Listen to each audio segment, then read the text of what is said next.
Muling umapela ang International Criminal Court o ICC sa mga nais tumistigo at palakasin ang kasong crimes against humanity ni dating Pangulong Rodrigo Duterte kaugnay ng madugong war on drugs.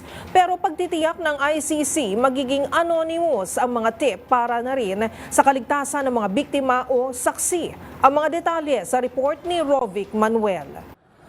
Muling nanawagan sa publiko ngayon ang International Criminal Court o ICC sa mga posibleng testigo o sa sino mang may ibibigay na impormasyon kaugnay sa investigasyon ng umano'y crime against humanity noong kasagsagan ng war on drugs ng dating Pangulong Rodrigo Duterte. Nagsasagawa ng investigasyon ng Office of the Prosecutor ng ICC sa mga alegasyon ng crime against humanity, kabilang narito ang mga pagpatay, pagpapahirap, sexual harassment mula November 2011 hanggang March ng 2019. Sa official post ng ICC, direktang umapela ang opisina sa mga miyembro ng Philippine National Police o PNP at sa iba pang law enforcement agencies na nasangkot at lumapit sa kanila upang makipag-ugnayan. Kasunod nito, naglunsad ang ICC ng isang website kung saan maaaring magbigay ng impormasyon ang mga testigo ng anonymous.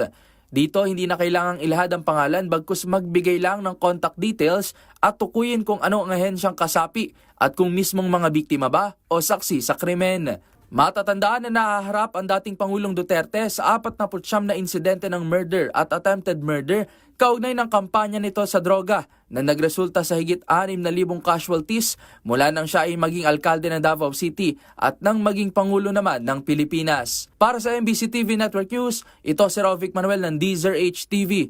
Una sa Pilipinas, una sa Pilipino.